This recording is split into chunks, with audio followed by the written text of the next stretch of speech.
সবাইকে স্বাগতম। তো দেখো, আজকে আমাদের অধ্যায় 7 ভার্সি মাস্টার ক্লাসের লেকচার 1।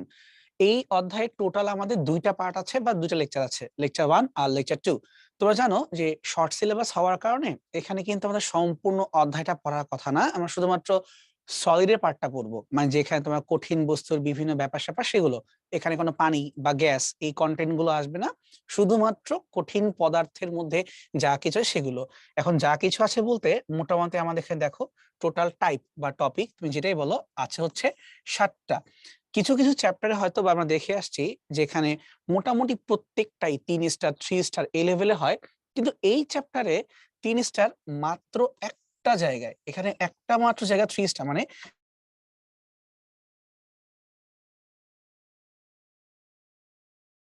টাইপকে অনেক বেশি ইম্পর্টেন্ট ভাববা আর বাকিগুলাকে বেল দিবা না, ব্যাপারটা এমন না। তার কারণে ইয়াং এর গুণাঙ্ক বের করতে গেলে বিকৃতি বা পীড়ন বুঝাই লাগবে। আর স্থিতিস্থাপকতা যদি বেসিক তুমি টপিকই না বুঝো, তুমি তাহলে গুণাঙ্ক করবা কিভাবে? তার মানে আলটিমেটলি সবই ইম্পর্টেন্ট, কাউকে বাদ দেওয়া যাবে না। কিন্তু তারপরও কেন আমরা তোমাকে 3 স্টার গুলো দিয়ে দিই, এটা ওয়ার্নিং যে তুমি এই জায়গাটায় একটু ফোকাসটা বেশি রাখো, এই জন্য আর কি। আচ্ছা, তাহলে কোথা থেকে আমাদের কি কি পড়া উচিত তোমাকে একবার একটু সিম্পলি ওভারভিউ দিয়ে যাই।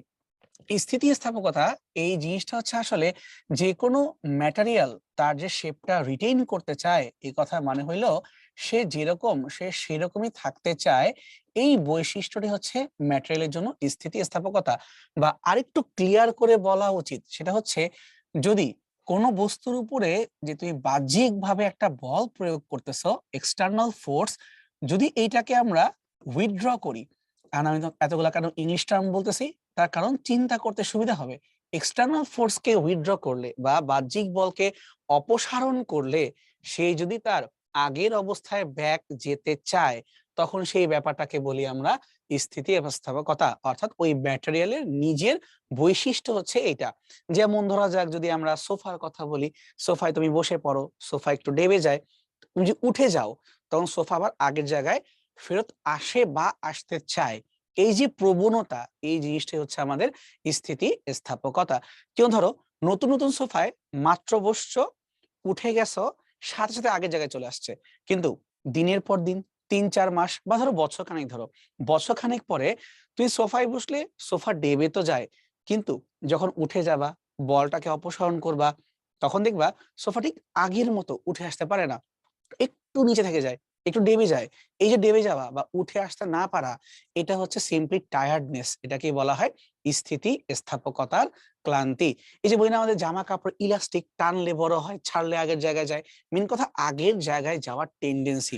প্রত্যেকটা বস্তুর মধ্যে কিন্তু এই স্থিতিস্থাপকতার কিছুটা হলে বৈশিষ্ট্য আছে। যেমন ধরো আমাদের স্কিন, এই স্কিনও কিন্তু এটা আছে। তুমি চাই তোমার হাতে এভাবে পুশ করতে পারো, দেখবা আগে হাতটা ডেবে গেছে, উঠাই ফেললে আবার মোটামুটি আগের জায়গাতেই চলে আসে। কিন্তু বয়সের সাথে প্রবলেম শুরু হয়। হয়তোবা আমরা দেখছি আমাদের দাদি নানি বা দাদা অনেকেই চামড়া অনেকটা কুঁচকে যায়, স্পেশালি চেহারার গালের পার্ট গুলো বা গলার ভাঁজ গুলো কিন্তু একটু কুঁচকে কুঁচকে আসে। তার কারণটা হচ্ছে বডির যে স্থিতিস্থাপকতা এটা আস্তে আস্তে নষ্ট হয়ে যায়, এবং এটাই স্বাভাবিক। এটাই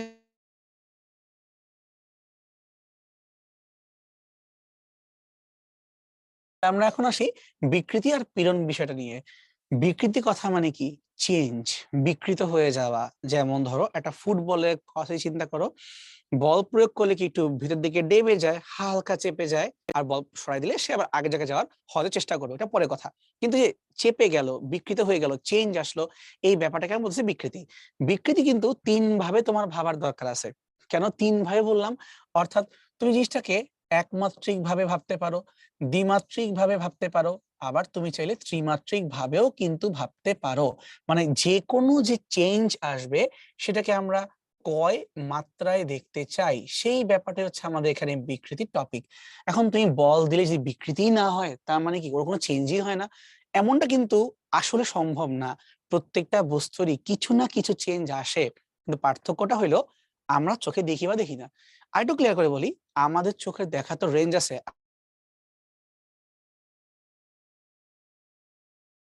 লা খুবই মাইক্রোস্কোপিক লেভেলে হয়, তখন খালি চোখে পারবো না, বাট মাইক্রোস্কোপ দিয়ে দেখতে পারবো। অসম্ভব না, অবশ্যই চেঞ্জ হয়। যেমন ধরো আমি যখন কোনো মাটির উপরে দাঁড়ানো, তাই না? তো এই মাটির উপরে আমি যে দাঁড়ানো, আমার তো একটা ওজন কাজ করতেছে, তাই না? এখন এই ওজনের কারণে তো মাটি একটু হলেও বাঁকায় যাচ্ছে, কিন্তু আমি টের পাচ্ছি না, কারণ এটা খুবই হালকা, খুবই নগণ্য পর্যায়ে হচ্ছে, কিন্তু হচ্ছে, হবে না তা না, অবশ্যই হবে। পীড়ন, তুমি যখন চাপ প্রয়োগ করতেছো একটা বস্তুর উপরে, চাপ না, তুমি চাইলে বলতে পারো তুমি একটা বল প্রয়োগ করছো, কিন্তু এই বলটাই তো একটা নির্দিষ্ট ক্ষেত্রফলে প্রয়োগ করছো না, তার মানে তুমি আসলে চাপ প্রয়োগ করছো। তো আমরা পড়ছিলাম নিউটনের তৃতীয় সূত্রে, ক্রিয়া করলে সমান এবং বিপরীতমুখী প্রতিক্রিয়া পাওয়া যায়, তাই না? তার মানে যদি আমি বস্তুকে চাপ দেই, বস্তু তো আমাকে চাপ দিবে, বল দিলে বল দিব, চাপ দিলে চাপ দিবে। তার মানে বস্তুর ভিতরে একক ক্ষেত্রফলে যেই বলটা পাওয়া যায় ওইটাকে বলা হয় পীড়ন। সো মনে রাখবা, চাপ এক্সটার্নাল, মানে আমরা দিব এক্সটার্নাল, আর বস্তুর ভিতরে যা হবে ইন্টারনাল, এটা হইলো পীড়ন। চাপ আর পীড়ন বাই ডেফিনেশন মান সমান, বাট ডিরেকশন অপোজিট। ঠিক আছে, তুমি এই যে হাতে পুশ করছো, তুমি চাপ দিচ্ছ, বাট হাতের ভিতরে প্রত্যেকটা পয়েন্ট থেকে ওরা একটা প্রতিক্রিয়া বল দিচ্ছে, ওরা চাচ্ছে না ওই জায়গায় থাকতে, আগের জায়গায় ব্যাক আসবে। হাতের ভিতর থেকে যা তোমাকে দিচ্ছে এটা হলো পীড়ন, আর আমি হাতকে যা দিচ্ছি এটা হচ্ছে চাপ। বুঝতে পারছো? কিন্তু অঙ্ক করার ক্ষেত্রে মান যেহেতু সমান থাকে, তাই আমরা এগুলোকে নিয়ে খুব একটা প্যারা খাই না, আমরা চাপ বা পীড়ন বলতে মোটামুটি একই ধরে নেই। এগুলা ব্যাপার নিয়ে পড়ার মতো প্রচুর জিনিসপাতি আছে, আমাদের লেভেলে এখানে কথা বলে না। অ্যাকচুয়ালি পুরো চ্যাপ্টারটাই ম্যাটেরিয়াল সায়েন্সের জন্য খুবই কাজে লাগবে, এবং বাস্তবে বলতে গেলে কি, আমরা হয়তোবা এই ম্যাটেরিয়াল সায়েন্স বা এই সাবজেক্ট গুলোকে খুব একটা বেল দিই না, আমরা ভাই দূর এগুলো কি পড়ায়। একবার চিন্তা করে দেখো, তুমি বাস্তবে এই যেটা কলম ধরে আসো, বা এই ধরো এটাকে ধরে আসো, প্রত্যেকটাই কোনো না কোনো ম্যাটেরিয়াল দিয়ে তৈরি করা। সো এই ম্যাটেরিয়ালটার উপর ডিপেন্ড করতেছে ধরে কতটা শান্তি পাবো, ধরে আমি কতটা ইফেক্টিভলি কাজ করতে পারবো। সো ম্যাটেরিয়াল চয়েস মারাত্মক ইম্পর্টেন্ট, এবং যে কোনো ইন্ডাস্ট্রিয়াল প্রোডাকশনে বা যে কোনো জায়গায় ম্যাটেরিয়াল চয়েস মারাত্মক ইম্পর্টেন্ট। দাম যেমন বাড়বে, জিনিসের কোয়ালিটিও ডিপেন্ড করে ম্যাটেরিয়ালের উপরে। সো এগুলো যদি রিসার্চার হইতে চাও, খুব ভালো জিনিস, কাজ করতে পারো, মারাত্মক ডিমান্ড। এবার আসি আমরা ইয়ং এর গুণাঙ্ক বা আয়তন গুণাঙ্ক বা আরো কিছু গুণাঙ্ক আছে, এই গুণাঙ্ক গুলো আসলে কি বুঝায়।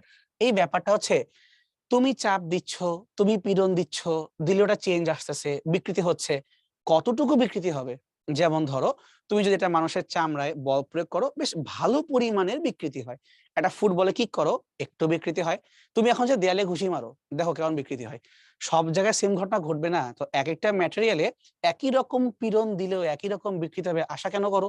তো ওই জিনিসটা ক্লিয়ার করার জন্য আমরা বিভিন্ন গুণাঙ্ক নিয়ে কথা বলি, এবং সেম কথা, গুণাঙ্ক তো একমাত্রিক, দ্বিমাত্রিক, ত্রিমাত্রিক, মানে তুমি কিভাবে বুঝতে চাও তার উপর ডিপেন্ড করে ইয়ং হবে না আয়তন হবে না অন্য কোনো কিছু হবে, সেটা আমরা পরে আলোচনা করব। ফিজিক্স বলো আর যেখানেই বলো, তুমি যাই করতে চাও শক্তিও দিতে হবে, শক্তি ছাড়া কিচ্ছু হয় না।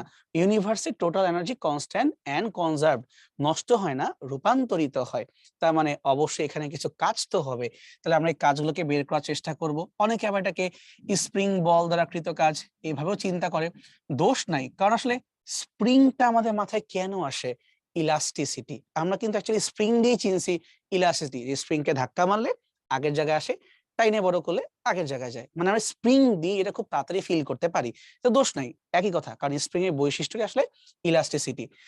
ফাইনালি পয়সনের অনুপাত, ও অ্যাকচুয়ালি কি করে, তুমি একটা বস্তুকে টানতেছো, লম্বা হচ্ছে, কিন্তু সাইড দিয়েও তো চেঞ্জ হয়ে যাবে। চিন্তা করো তো, বাসায় যদি কেউ কখনো আটার দলা বানাও, মানে রুটি বানানোর জন্য যে কাবা করা বলে না, তো চিন্তা করে দেখো, যদি আমরা একটা আটার দলাকে ধরে এবার টান দেই, তাহলে কি হবে? এটা চিকন হয়ে যাবে এবং লম্বাটে হবে, চিকন এবং লম্বাটে। বা ছোটকালে আমাকে দুষ্টামি করে দেখতা যে মুখে চুইংগাম চাবায় বাবল বানাইতো, মানুষের গায়ে লাগাই দিত, এই কাজগুলো করছে না অনেকে। তো ও যখন বাবলটা ফুলায়, চুইংগাম তো অ্যাকচুয়ালি ধরো এতটুকু, বা যখন আমরা বাবলটা ফুলাচ্ছি বিশাল বড় হয়ে যাচ্ছে না, কিন্তু এবার তার এক্সট্রিম পরিমাণে বড় হওয়া সম্ভব না, একটা মোটামুটি রেঞ্জ পর্যন্ত। তার মানে বাবলটা যত বড় হচ্ছে, বাবলের থিকনেস তত কমে আসতেছে। মানে একই সাথে দুইটা ডাইমেনশন চেঞ্জ চিন্তা করতে হবে। দৈর্ঘ্যের পরিবর্তনের সাথে তোমার সাইডের ক্ষেত্রফল বলবো না, বলবো সাইডের বা প্রস্থের একটা পরিবর্তনকে নিয়ে মাথা ঘামানো লাগতে পারে। এই যে পরিবর্তনটা লেংথের আর উইথের একসাথে কাজ করে, ওইটাকে আমরা পয়সনের অনুপাতের ভিতরে ফেলবো, এবং দেখবো যে তোমার পয়সনের অনুপাতের একটা রেঞ্জ আছে, তুমি চাইলে যাচ্ছে তাই বড় করতে পারবা না বা যাচ্ছে তাই ছোটও করতে পারবা না, এক একটার জন্য এক এক রকম। যেমন ধরো যে আমরা কমনলি লোহার কথা বলি, কিছু হইলেই এই লোহার ক্ষেত্রে পয়সনের যে অনুপাত, এই মানটা মোটামুটি 0.2 এর মতো, এক্স্যাক্টলি বললাম না, মোটামুটি 0.2 এর মতো। এগুলা আবার পরিবর্তনশীল। এই আমি যতগুলো কথা বলতেছি সবই কিন্তু স্পেসিফিক ম্যাটেরিয়ালের জন্য, মানে কাগজের ক্ষেত্রে একটা, কাঠের ক্ষেত্রে একটা। তো এক একটা ম্যাটেরিয়াল বুঝে বুঝে এক একটা মান আমি লিখবো ঠিকই, কিন্তু ধর্মগুলা কি, বৈশিষ্ট্যগুলা কি, এইটাই হচ্ছে তোমার এই লেকচারে বা এই পুরা অধ্যায়ের মেইন থিম। বুঝতেই পারতেছো যে খুব বেশি কিন্তু কন্টেন্ট না, কারণ অধ্যায় তো কেটে ছোট করে ফেলছে, বেঁচে গেছো একদিক থেকে। যদি বাই চান্স ফ্লুইড থাকতো তাহলে অনেক নতুন নতুন টার্ম তোমাকে বোঝা লাগতো, এগুলো কিন্তু এখানে আমাদের নাই। সরি, চলে গেছে। আচ্ছা, ধরো সামনে যাই। তো দেখো যে আজকের আমাদের এই লেকচারে কি কি টাইপ আছে। আজকের লেকচারে টাইপ গুলো আছে সেগুলো হচ্ছে এই প্রথম 3টা এবং পরের একটা 7টা, মানে স্থিতিস্থাপকতা, বিকৃতি, পীড়ন এবং তার সাথে পয়সনের অনুপাত। ওকে, আচ্ছা শুরুতে আসি যে স্থিতিস্থাপকতার মধ্যে আমাদের টোটাল কত কত সালে কয়টা কয়টা করে প্রশ্ন আছে তার একটা অ্যানালাইসিস। তুমি দেখে হতাশ হয়ে যাবা যে ভাই এটা কি অবস্থা, সব দেখি 12-13 সালের প্রশ্ন, লাস্টে খালি চট্টগ্রাম ইউনিভার্সিটি 21-22 সেটা প্রবলেম দিয়ে রাখছে, আর রিটেনে জীবনও কিছু আসেই না। তার কারণটা হচ্ছে স্থিতিস্থাপকতা, এইটা তো একটা আসলে সংজ্ঞা বা বলতে পারো ডেফিনেশন। তো এই সংজ্ঞা থেকে তো আর খুব বেশি কোশ্চেন করা যায় না, বাট বুঝার তো দরকার আছে। তো আসলে আমরা এখন স্থিতিস্থাপক ক্ষেত্রে আমরা দুটো এক্সাম্পল দেখি তাহলে বুঝতে পারবো। ধরো এই তীর ধনুকটার কথা, যে এখানে যে তারটা দেওয়া আছে, যে চিন্তা করি আমরা যে পিছনে যাকে গুনাও বলে বা রাবারি একটা ম্যাটেরিয়াল, এইটাকে তীর সহ যদি একটু পিছন দিকে টেনে আনা হয় তাহলে কি অবস্থা হইতে পারে। ধরো যে টেনে আনি, এটাকে দেখতে কিন্তু অনেকটা এইরকম ধর শেপ মনে হবে, আমি এক্সেসিভ করে আঁকতেছি বোঝানোর খাতিরে।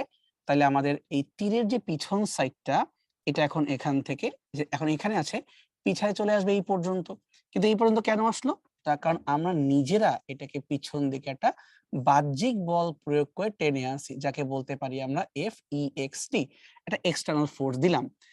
যখন এই বলটা দিয়ে রাখছি, ধরে আসি, তীরটা কিন্তু যাবে না। যখনই ছেড়ে দিব তখনই তীরটা সামনের দিকে আগায় যাবে। তার মানে প্রত্যেকটা ক্রিয়ারই সমান এবং বিপরীতমুখী প্রতিক্রিয়া থাকতেছে। এটাকে তুমি হয়তোবা ক্লাস 9-10-এ বা পর্যায়বৃত্ত গণিত চ্যাপ্টারে পড়ে আসছিলা স্প্রিং বল দিয়ে, যে আমরা যে বাহ্যিক বলটা প্রয়োগ করি তার সমান এবং বিপরীতমুখী একটা বল পাওয়া যায়, যাকে আমরা FS নাম বলে ডাকি। হয়তো তোমাদের নামটাও মনে আছে, এটাকে বলা হয় প্রত্যয়নী বল, বা আরো সুন্দর করে যে ইংলিশ নামটা বলে দেই, রিস্টোরিং ফোর্স। অর্থাৎ বাহ্যিক বলটাকে অপসারণ করলে তখন যে বস্তু আগের জায়গায় যাইতে চায়, কেন যাইতে চায়? প্রত্যয়নী বলের জন্য যাইতে চায়।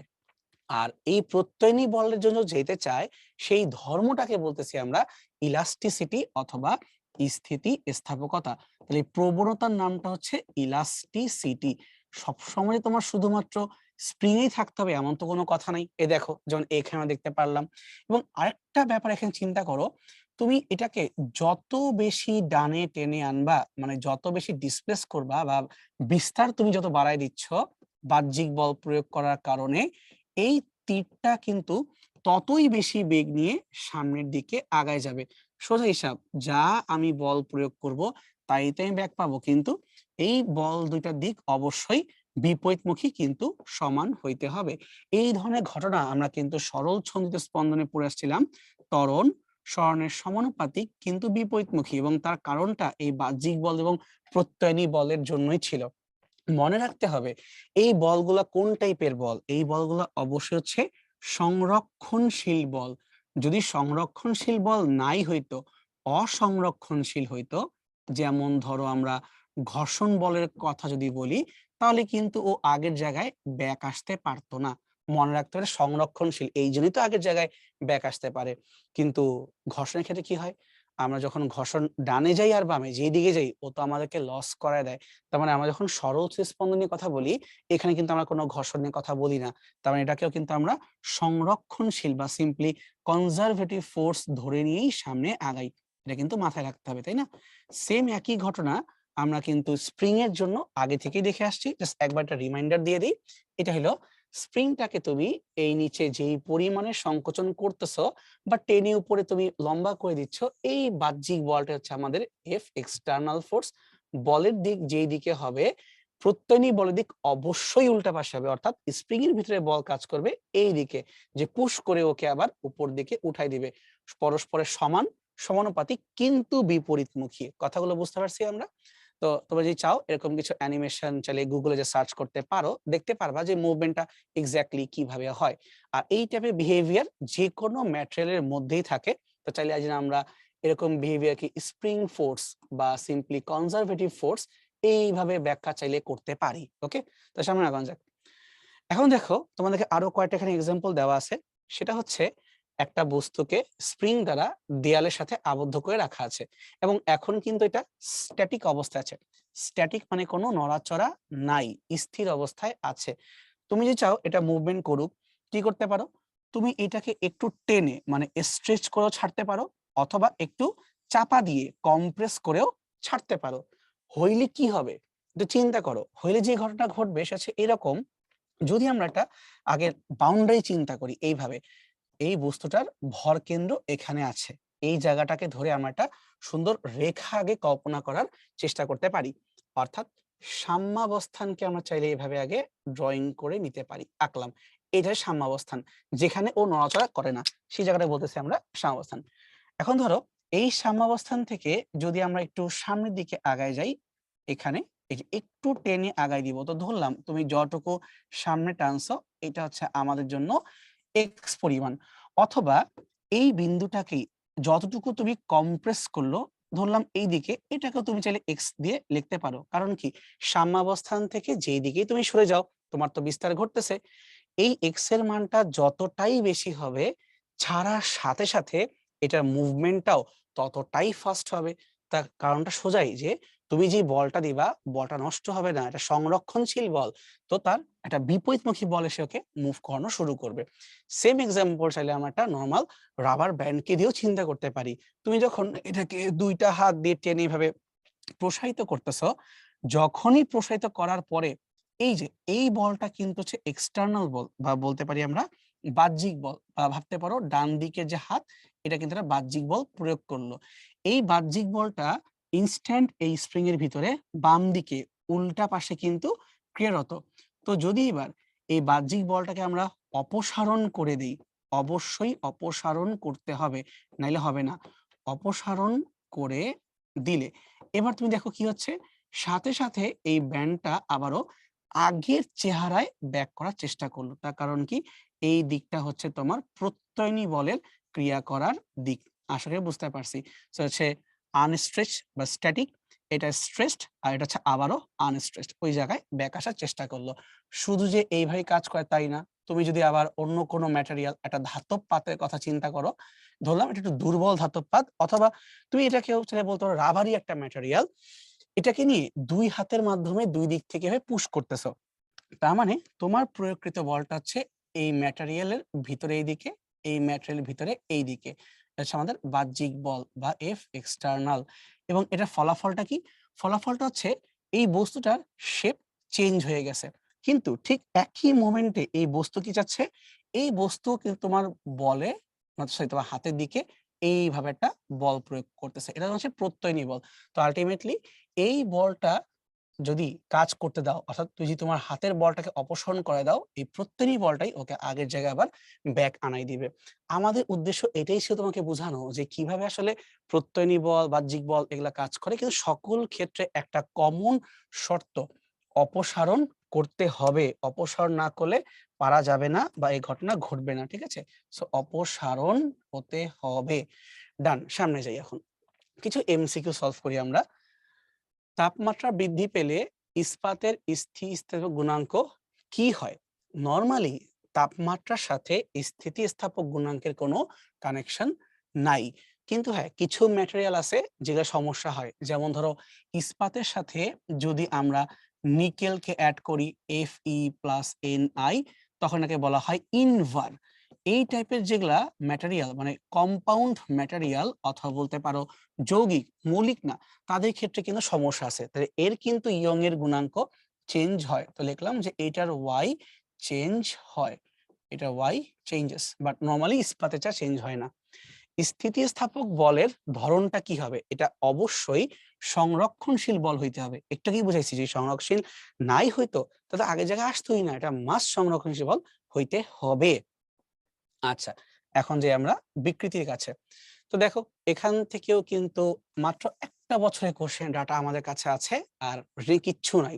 এই কথা মানে হইলা যে ডিরেক্টলি বিকৃতিকে নিয়ে কোশ্চেন একবার আসছে, কিন্তু অন্য কোনো অঙ্কের ভিতরে আসতেই থাকে। সামনে আগাই, তো সবাইকে বোঝাই বিকৃতি কথার মানেটা কি। আমি আগেই বলছিলাম যে বিকৃতি বলতে আমরা আসলে বুঝি চেঞ্জ। এখন শুধু চেঞ্জ বললে তো হলো না, একটু ক্লিয়ার করে বলা উচিত। যেমন ধরো একটা বস্তুতে বল প্রয়োগ করলে তার কি কি পরিবর্তন আসতে পারে। তার দৈর্ঘ্যে পরিবর্তন হতে পারে, তার ক্ষেত্রফল চেঞ্জ হতে পারে, তার আয়তন চেঞ্জ হতে পারে। তাই দৈর্ঘ্যের পরিবর্তন নিয়ে যখন কথা বলতেছি তখন বলবো দৈর্ঘ্য বিকৃতি। যখন ক্ষেত্রফল নিয়ে কথা বলতেছি এবার একটু স্পেশাল ভাবে মানে মোচড় দিয়ে ফেলতেছি, লিখে দেই যখনই আমরা কোনো মোচড় দিব তখন তাকে বলবো আমরা কৃন্তন বিকৃতি। আর ফাইনালি যখন আয়তন চেঞ্জ হয়ে যাবে তখন বলবো আমরা আয়তন বিকৃতি। নাম হচ্ছে এই তিনটা। ওকে, এবার একটু বুঝাই বলি যে বিকৃতি তুমি কিভাবে ফিজিক্সে ডিফাইন করবা। সেটা সেইভাবে যে যার চেঞ্জ হবে কিসের, দৈর্ঘ্য, ক্ষেত্রফল, আয়তন, এই পরিবর্তনটা একটা আদি মানের সাপেক্ষে হবে, অর্থাৎ ইনিশিয়াল ভ্যালুর সাপেক্ষে হবে। এদের যে অনুপাতটা তাকে তুমি বলতেছো স্ট্রেইন বা সিম্পলি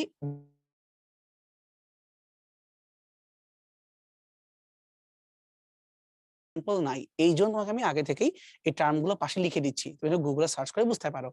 তার মানে যে কোনো পরিবর্তনকে তার আদি মানের সাপেক্ষে যখন অনুপাত করব তখন তাকে বলতে পারবো আমরা বিকৃতি অথবা স্ট্রেইন। সোজা বাংলা কি? সোজা বাংলা হইতেছে তোমার উপরে দৈর্ঘ্য হোক, প্রস্থ হোক, ক্ষেত্রফল হোক, নিচেও তো দৈর্ঘ্য, প্রস্থ, ক্ষেত্রফলই হবে। তা যদি আমরা দৈর্ঘ্যের পরিবর্তনকে মিটার দিয়ে বলি, আদি দৈর্ঘ্য তো মিটার এককই হবে। অথবা ধরো আমার দৈর্ঘ্যের না, এবার আয়তনের পরিবর্তন মিটার কিউব, আদি আয়তন তো মিটার কিউবই হবে। তুমি যেভাবেই লেখো না কেন উপরে আর নিচের তো এককগুলো সেম, কাটাকাটি হয়ে যাচ্ছে। এই জন্য আমরা বলতে পারি বিকৃতির ক্ষেত্রে কোনো একক থাকা সম্ভব না, বিকৃতির একক নেই। আর যার একক থাকে না তার মাত্রাও থাকে না, তার মানে বিকৃতির মাত্রাও নেই। বুঝতে পারছি আমরা, এর একক নাই, মাত্রা নাই, কিচ্ছু নাই।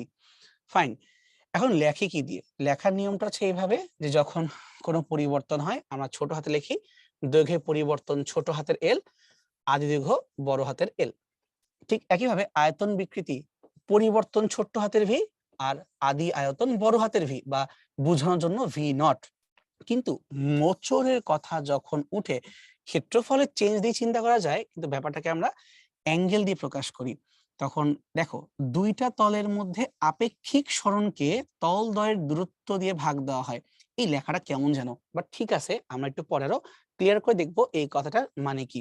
তো সোজা হিসাবটা হচ্ছে যে এটা হইলো আমাদের একটা অ্যাঙ্গেল, যাকে ছোট্ট করে আমরা থিটা নাম দিয়ে রাখতে পারি।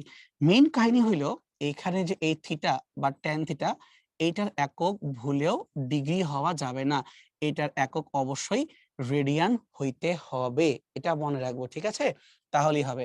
চলো সামনে আগাই।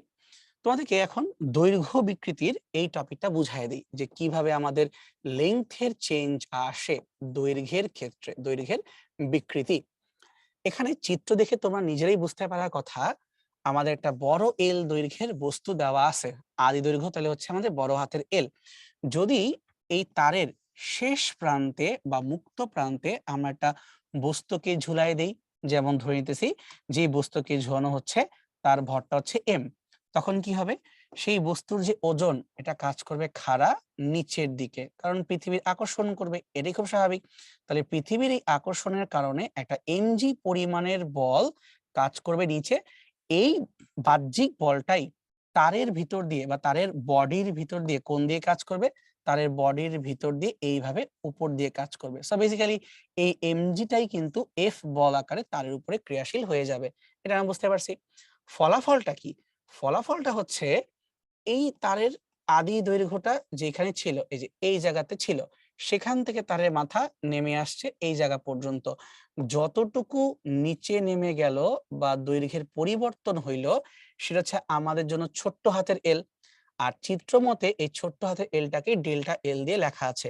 তাই আমরা যদি চাই এখান থেকে দৈর্ঘ্য বিকৃতিকে বের করতে, তাহলে আমরা লিখতে পারি বিকৃতি, আমি দৈর্ঘ্য লিখলাম না কারণ মুখে বলতেছি, তাই দৈর্ঘ্য বিকৃতি সমান সমান যতটুকু পরিবর্তন হলো ডিভাইডেড বাই আদি দৈর্ঘ্য, বা এই চিত্র অনুযায়ী বলতে পারো আবার delta L divided by L, তাতেও কোনো সমস্যা নাই। আমাদের পরীক্ষায় মেইন প্রবলেমটা যে জায়গাতে হয় সেটা হইলো পরীক্ষায় বলে দেয় এত পার্সেন্ট বিকৃতি বা এত পার্সেন্ট চেঞ্জ, এই পার্সেন্টটা কোত্থেকে আসতেছে। তুই চিন্তা করতে পারো এইভাবে যে যদি আমরা এখানে ধরে নেই এই তারের যে টোটাল দৈর্ঘ্য, মানে এই যে টোটাল দৈর্ঘ্য এটা হচ্ছে L2, মানে নতুন দৈর্ঘ্য, আর আগের যে ছিল দৈর্ঘ্য এটাকে যে বলি আমরা L1, তাহলে একটু ম্যাথমেটিক্যালি এভাবে বলতে পারি তারের নতুন দৈর্ঘ্য L2 সমান সমান আগের দৈর্ঘ্য L1 যোগ তার সাথে ডেল্টা L। যেমন যদি তোকে বলি তারের দৈর্ঘ্য বৃদ্ধির বা পরিবর্তনের পার্সেন্টেজ, এই কথার মানে কি, তাহলে ডেল্টা এল যতটুকু চেঞ্জ হইলো ডিভাইড বাই যার সাপেক্ষে হইলো delta L by L1 into 100%।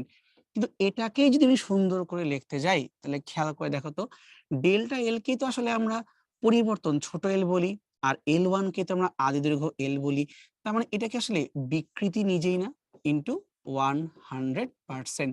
So মনে রাখবা প্রশ্নে যখনই তোমাকে দৈর্ঘ্যের পরিবর্তনের পার্সেন্ট উল্লেখ করবে তুমি ডাইরেক্ট বুঝবা এটা আসলে বিকৃতির মানকে বোঝায়।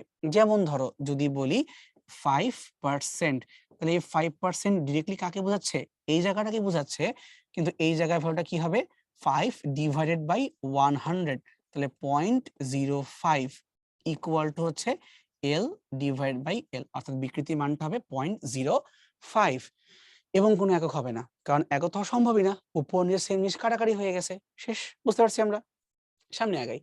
এখন আসি আমরা যদি মোচড় বিকৃতি বা কৃন্তন বিকৃতি নিয়ে কাজ করতে চাই, এই ব্যাপারটা একটু কেমন যেন মানে হুট করে মাথায় আসে না ভাই, মোচড়াইতেছেন তাহলে আপনার অ্যাঙ্গেল কই থেকে আসতেছে।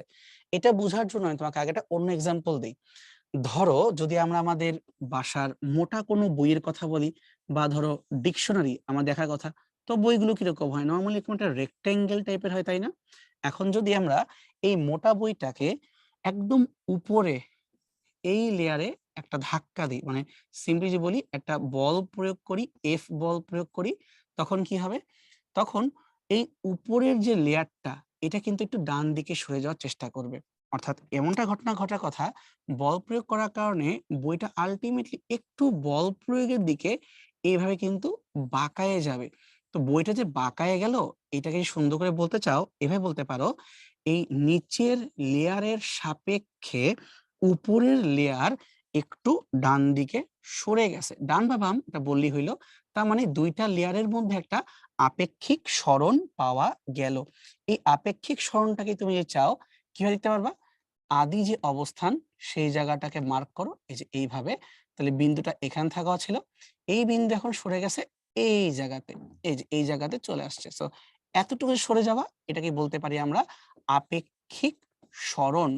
তাহলে তুমি যেই দুইটা লেয়ারকে মার্ক করছো আগে সেটাকে চিন্তা করো, এই যে আপেক্ষিক সরণ, তোমার যা দিয়ে মন চায় ডেল্টা এক্স বা শুধু এক্স যা পছন্দ হয় তুমি লেখো, কিন্তু এই দুইটা লেয়ারের মধ্যে পারপেন্ডিকুলার গ্যাপ কত, এই কথা মানে হচ্ছে এদের মধ্যে লম্ব দূরত্ব কত, এই দুইটা লেয়ারের মধ্যে লম্ব দূরত্ব হচ্ছে আমাদের চিত্র অনুযায়ী এইটা, ধরো এটাকে আমি ওয়াই দিয়ে লিখলাম, কেউ তো মানা করে নাই। তাহলে যদি আমি চাই এখান থেকে কোনো কোণকে বের করতে সেটা আমি বের করতে পারবো। ধরে নিচ্ছি এখানে এই কোণটা বলতে এইটাকে বুঝাইলাম, এই অ্যাঙ্গেলটাকে বুঝাইলাম থিটা। তাহলে চিত্রটাকে যদি একটু বড় করে আঁকি আমি কিভাবে চিন্তা করতে পারি, এই জায়গাটুকুকে চিন্তা করতে পারি ওয়াই পরিমাণ গ্যাপে এক্স পরিমাণ সরে গেল এবং এটা থিটা কোণ উৎপন্ন করলো। তো এইটা হচ্ছে আমাদের থিটা কোণ, সরণটা হচ্ছে আমাদের ডেল্টা এক্স মানে আপেক্ষিক সরণ, আর দৈর্ঘ্যটা হচ্ছে ওয়াই গ্যাপে বা সিম্পলি ওয়াই লাম্বিক দূরত্বে।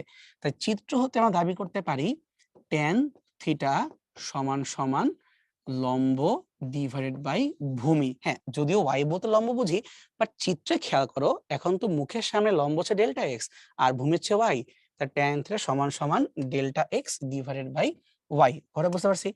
এই যে তুমি এটা মোচড় চিন্তা করলা, যে অ্যাঙ্গেল তুমি ঘুরায় দিলা, একটু ভালো করে দেখো, এই যে বল প্রয়োগ করার কারণে আমার একটু এই দিক সরে গেল, এই মোচড়টাকেই বলতেছি আমরা এইটা।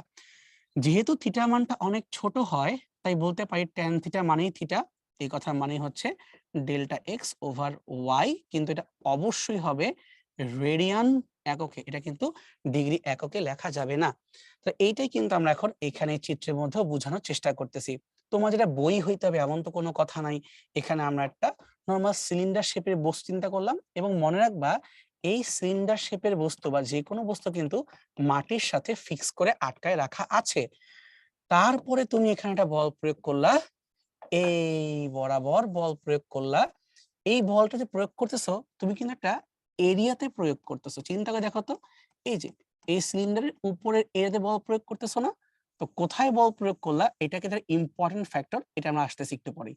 তাহলে এই যে এই ক্ষেত্রফলে বলটা প্রয়োগ করলাম, করার কারণে নিচের লেয়ার থেকে উপর লেয়ারটা, এটা যত দূরত্বই থাকুক না কেন কিছুটা সরে গেছে, একটা আপেক্ষিক সরণ হয়েছে। এই আপেক্ষিক সরণটাই কিন্তু এই যে ডেল্টা এক্স চিত্র অনুযায়ী, তাহলে এটি হচ্ছে আমাদের আপেক্ষিক সরণ। এটা তোমাকে আমি কথা বলে রাখি, সবসময় যে একদম নিচ থেকে উপরের লেয়ারকেই নিতে হবে, নিচ থেকে উপরে এমন কোনো কথা নাই। তোমার যদি মনে হয় তুমি এই লেয়ার দিয়েও চিন্তা করতে পারো যে এই লেয়ারের সাপেক্ষে উপরের লেয়ার কতটুকু সরে গেছে, তো তখন আপেক্ষিক সরণ কতটুকু হবে, তখন আপেক্ষিক সরণ কিন্তু এই জায়গাটুকু বাদ যাবে, কারণ কি তুমি এখান থেকে চিন্তা করা শুরু করছো। তাহলে এই পয়েন্ট থেকে এই পয়েন্ট, এবার যতটুকু সরছো এইটা তোমার হবে আপেক্ষিক সরণ। সো যেখান থেকে শুরু করবা সেখান থেকে চিন্তা করতে হবে, আর সেখান থেকে উলম্ব উচ্চতা বা এদের মধ্যে যে লম্বিক দূরত্ব y, এটাকে বের করতে হবে। এবার চিন্তা করি যে এখানে তাহলে ভাই আপনি তো বিকৃতি আমাকে বের করে দেখাইছেন যে ট্যান থিটা মানে এটা বাই এইটা, তাহলে আমরা মোচড় গুণাঙ্ক যে বের করতে চাই এখান থেকে বের করতে পারবো। That's right. তাহলে আমি ক্লিয়ার করে আসি যে যদি আমরা এখন এখানে গুণাঙ্ক বের করতে চাইতাম তাহলে কি করতে পারতাম, গুণাঙ্ক বের করতে হইলে পীড়ন আর বিকৃতি অনুপাত করতে হয়। আপাতত এটা এখানে থাকুক, পরে আমি আরো ক্লিয়ার করব যে কিভাবে করতে হয়। শুধু একটুকু মাথায় রাখো, তুমি যেই লেয়ার থেকে যেই লেয়ারে নিবা তাদের মধ্যবর্তী সরণ আর তাদের মধ্যবর্তী লম্ব দূরত্ব, এইটাকে মাথায় রাখতে হবে। একদম নিচ থেকেই নিতে হবে, ডাজন্ট ম্যাটার যেখান থেকে মাপা শুরু করছো সেখান থেকে তুমি কতটুকু দূরত্ব সরে যাচ্ছ এইভাবে চিন্তা করতে হবে, তাহলে তোমার অঙ্কটা মিলবে। আর এই জায়গার অ্যাঙ্গেলটা সেই অ্যাঙ্গেল, ঠিক আছে? তো দেখো অ্যাঙ্গেল কিন্তু বদলায় না, অ্যাঙ্গেল এখানেও যা অ্যাঙ্গেল ওখানেও তা, শুধু ওয়াই আর এক্স এর এই অনুপাতটা চেঞ্জ হয়ে যায়। ঠিক আছে, তাহলে এখন আমরা আয়তনের ক্ষেত্রে আসতে পারি। আয়তনেরটা বেশ ইজিয়ার, কিন্তু এখানে কিছু কথাবার্তা আছে। সেটা হইলো, চিন্তা করা হচ্ছে বাহ্যিক একটা কিউব দেওয়া ছিল, দেখো বড় সবুজ কালারের একটা বিশাল কিউব দেওয়া ছিল, বাহির থেকে সব দিক থেকে বল প্রয়োগ করা হচ্ছে। বল প্রয়োগ করার কারণে আয়তনটা কি হওয়ার কথা, কমন সেন্স কি বলে, একটা ফুটবলকে সব দিক থেকে চাপা শুরু করো, ফুটবলটা কি ছোট হয়ে আসবে না, চাপা হয়ে যাবে, চিকন হয়ে যাবে। তার মানে এখানে আয়তনটা নরমালি চাপা দিলে ছোট হওয়ার কথা। কিন্তু একটা জিনিস আমরা একদম ভুলে যাই, সেটা হইলো, যেমন ধরো যদি আমি বলি এই একটা বস্তুই আছে, গোলাকার বস্তু, মানে ত্রিমাত্রিক ভাবে চিন্তা করলাম, যেমন একটা স্ফিয়ার দেওয়া আছে, এর উপরে আমরা এখন একটা চাপ প্রয়োগ করব। কিন্তু তুমি চাপ প্রয়োগ করার আগে ভাবো তো এই মোমেন্টে কি এখানে কোনো চাপ অলরেডি এক্সিস্ট করে কিনা, এই মোমেন্টে অলরেডি এক্সিস্ট করে কিনা, এটাই আমরা পরীক্ষা হলে হুট করে ভুলে যাই। অবশ্যই এক্সিস্ট করে। কিভাবে? এক বায়ুমণ্ডলীয় চাপ বা ওয়ান অ্যাটমসফেরিক প্রেসার, এটা কিন্তু এখানে অলরেডি এক্সিস্ট করতেছে। এটার মান কত? এটার মান হচ্ছে 101 325 প্যাসকেল অথবা 10 টু দি পাওয়ার 5 প্যাসকেল, এটা অলরেডি এক্সিস্ট করে। এখন তার উপরে তুমি আবার ওর উপরে আলাদা এক্সট্রা করে চাপ দেওয়া শুরু করছো। এই যে এভাবে তুমি চাপ দেওয়া শুরু করছো, বা বলতে পারো তুমি বল প্রয়োগ করা শুরু করছো, তখন তোমার এখন কি অবস্থা হবে, তখন তোমার এটা আরো বেশি সংকুচিত হয়ে যাবে। তাহলে আমাদের কিন্তু এই জিনিসটা খেয়াল রাখা উচিত যে ভাই বায়ুমণ্ডলের চাপটাকে কি হিসাবে নিব নাকি নিব না, এই চিন্তা করতে হবে। কিভাবে বুঝবো?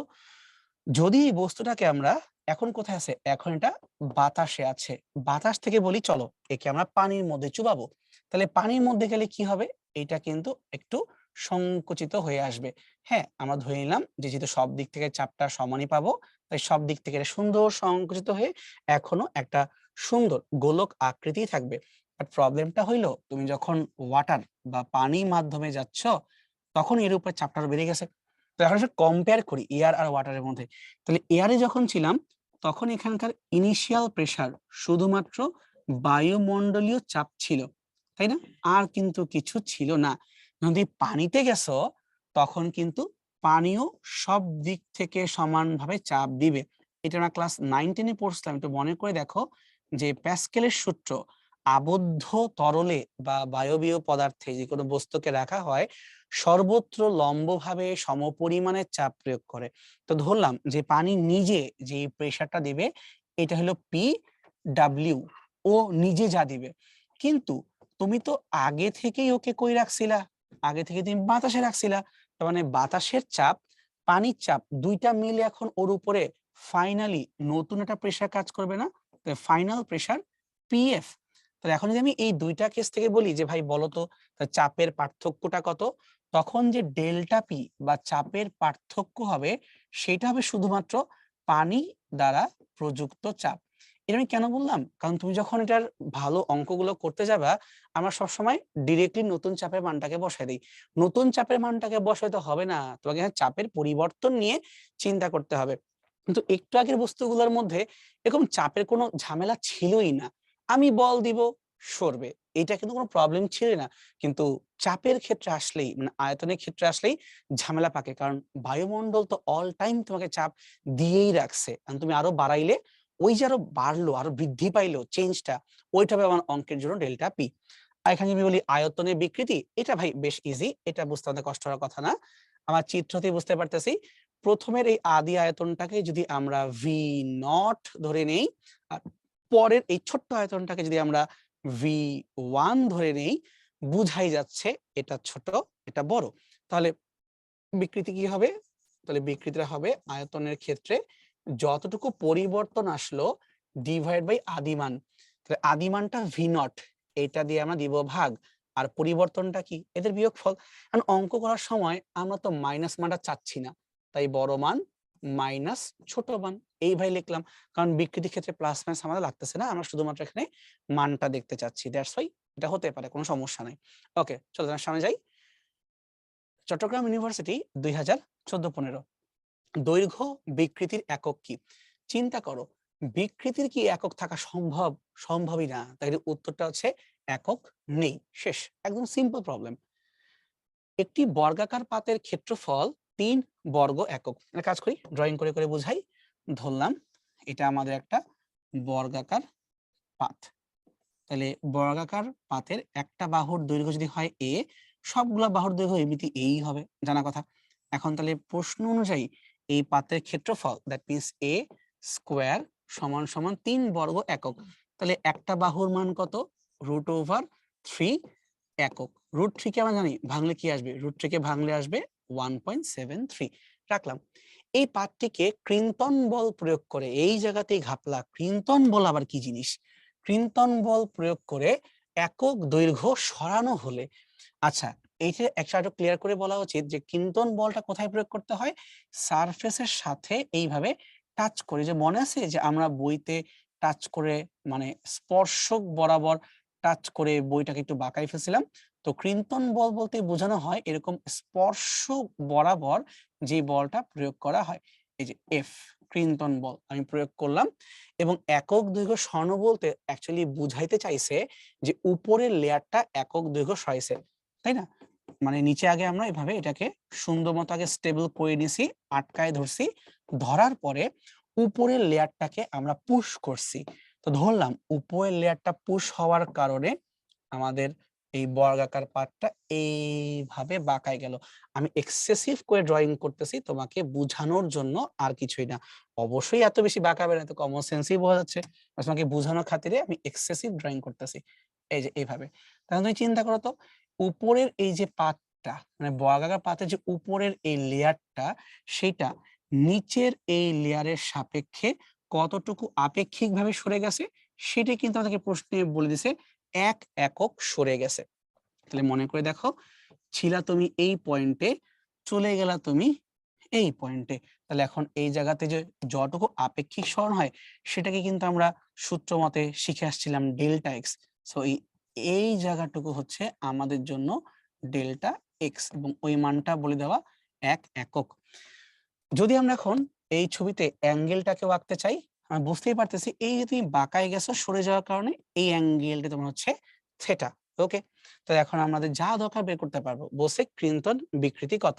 সো ক্রিন্তন বিকৃতি মানে আসলে ট্যান থিটা বা সিম্পলি ছোট করে থিটাই লেখা যায়, সমান সমান যতটুকু সরে গেছে আপেক্ষিক সরণ দুইটা লেয়ারের ডেল্টা এক্স এবং ওই দুইটা লেয়ারের মধ্যবর্তী লম্ব দূরত্ব এতটুকু যদি 1 হয়, চিন্তা করো তো এই বাহুটার দৈর্ঘ্য তো হচ্ছে আমাদের এ, সেই মানটা কত √3। যে মানগুলো বসাই দেই, ডেল্টা এক্স হচ্ছে 1 আর এ হচ্ছে √3। একটু নিজেই চিন্তা করো যে tan 1/√3 কিসে পাওয়া যায়। আমরা জানি যে tan এর মান যদি হয় 30 ডিগ্রি তখনই কিন্তু এই মানটা হয়ে যায় 1/√3।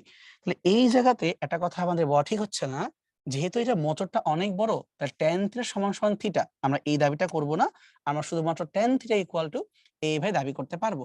তার মানে থিটা ইকুয়াল টু 30 ডিগ্রির ক্ষেত্রে এটা হওয়া পসিবল। কিন্তু ভাই ডিগ্রি লেখা যাবে না, তোমাকে এখানে লিখতে হবে রেডিয়ানে, তাহলে তুমি লিখে দাও π/6। কিন্তু আরেকটা কোশ্চেনও এখানে আছে যে তুমি কি আসলে এটা করবা না করবা না। তার কারণ তোমাকে প্রশ্নে বলছে ক্রিন্তন বিকৃতি কত, মানে tan থিটা মান কত, তোমাকে তো কেউ অ্যাঙ্গেল বের করতে বলে নাই।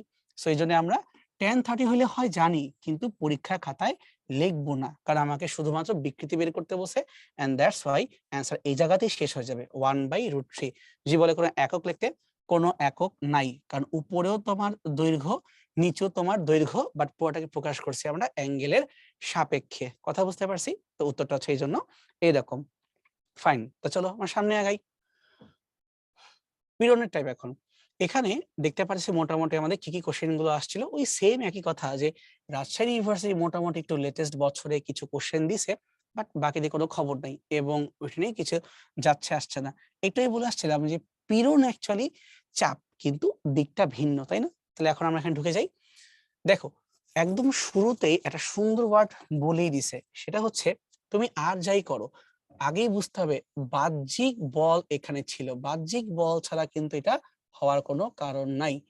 বাহ্যিক বলের ক্রিয়ার ফলে যখন একটা বস্তুর বিকৃতি ঘটবে, মানে অবশ্যই ওর যখন একটা চেঞ্জ আসবে, তখন স্থিতিস্থাপকতার জন্য বা প্রত্যয়নী বলের জন্য ওই বস্তুর ভেতর থেকে, আমি ওয়ার্ড বাই ওয়ার্ড যেগুলো খুবই ইম্পর্টেন্ট মার্ক করতেছি, ভেতর থেকে একটা বাধাদানকারী প্রতিক্রিয়া বা প্রত্যয়নী বলের সৃষ্টি হয়।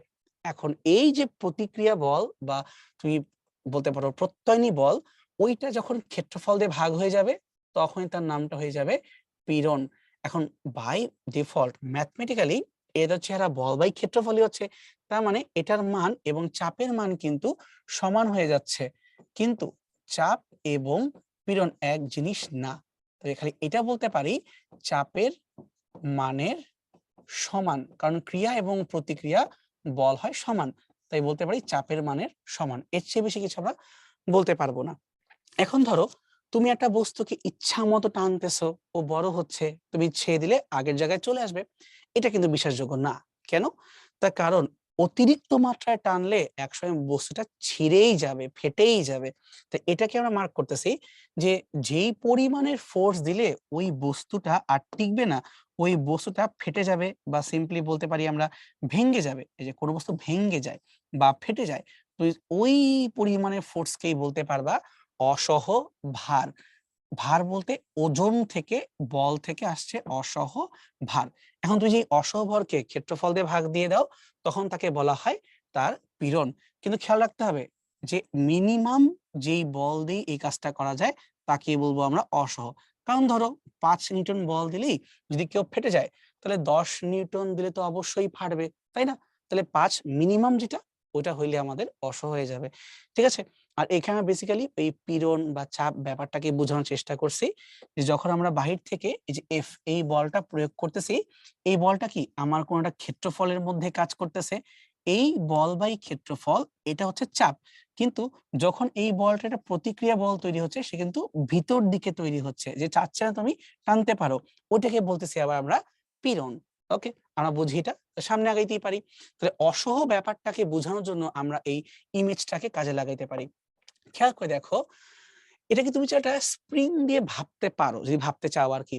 যখন কোনো বল প্রয়োগ করি নাই অ্যাট টাইম ইকুয়াল টু 0, মানে ইনিশিয়ালি বা শুরুতে কোনো বল প্রয়োগ করব না, ওর মতো আছে। এবার সময় যত যাচ্ছে আমি বল আস্তে আস্তে আস্তে আস্তে বৃদ্ধি করতেছি। এমন একটা সময় আসলো টি ইকুয়াল টু টি, যখন এই বস্তুটা তার ইলাস্টিক লিমিটে চলে আসছে। এই লিমিট ব্যাপারটা কি, এটা আমি একটু পরে আমাকে বুঝাবো। মানে এখন পর্যন্ত ও যেই অবস্থায় আছে, তুমি যদি ওকে ছেড়ে দাও তাহলে ও আগের জায়গায় পৌঁছাবে। আমি আবারও বলতেছি, ইলাস্টিক লিমিট কথা মানে হচ্ছে ওকে তুমি এতক্ষণ পর্যন্ত যতটুকু প্রসারিত বা সংকুচিত করছো, যদি ছেড়ে দাও ওর আগের চেহারায় ব্যাক যেতে পারবে। কিন্তু যদি এর চেয়ে বেশি দিয়ে বসো, তখন কি হবে, ও আর আগের জায়গায় যেতে পারবে না। বেসিক্যালি একটা পার্মানেন্ট ডিফরমেশন হয়ে যাবে। যেমন ধরো গাড়ির কথাই যদি বলো, একটু টোক্কা দিলা গাড়ি আগের জায়গায় চলে আসবে, মানে গাড়ির বডি কথা বলতেছে আর কি, যেটু ট্যাপ খাবে আবার আগের জায়গায় চলে আসবে। কিন্তু যদি এটা হাতুড়ি দিয়ে বাড়ি মারি তাহলে কি হবে, তো কিন্তু একদম পার্মানেন্ট ড্যামেজ বা পার্মানেন্ট দাগ পড়ে যাবে। ওই জিনিসটাকে বলা হচ্ছে যে তোমার এখন ইলাস্টিক লিমিট ক্রস করে গেছে।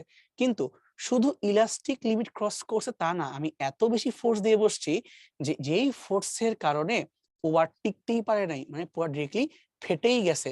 মানে এটা অবশ্যই কখন হয়, এটা ইলাস্টিক লিমিটের পরে হয়। মানে তুমি এখন ডাবল ফোর্স দিয়ে বসছো কাইন্ড অফ, বা এটা অন্য কোনো মুহূর্তে সময়ের সাথে আমার ফোর্সটা চেঞ্জ হচ্ছে, তখন এখানে আর টিকতেই পারে নাই, এখানে একদম ফেটেই গেছে। ওকে, চলো আমার সামনে আগে তাহলে।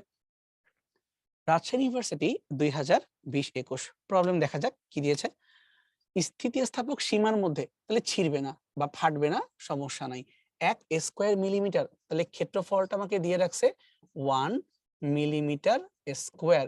তো ভাই আমরা জানি 1 মিলিমিটার মানে 10⁻³ মিটার। তাহলে এটাকে হোল স্কয়ার করলে হয়ে যাবে আমাদের 1 মিলিমিটার স্কয়ার। তাহলে 10⁻³ একে স্কয়ার করলে হয় 10⁻⁻6 এত মিটার স্কয়ার। ক্ষেত্রফল বিশিষ্ট তারের একটা প্রান্তে তুমি 1 নিউটন বল প্রয়োগ করবা, এফ তোমাকে দেওয়া আছে।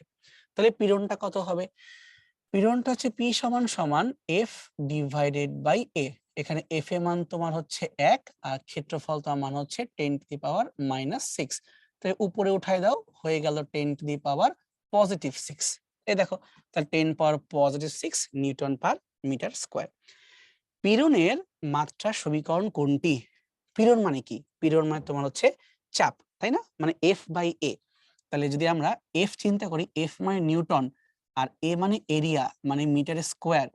নিউটনকে ভাঙলে কি পাবো, 1 কেজি এম, তার সাথে ত্বরণ per second square divided by metre square. তাহলে কাটাকাটি করলে কি হচ্ছে, কাটাকাটি করলে কেজি মিটার, মিটার স্কোয়ারে পার মিটার এস পাওয়ার -2।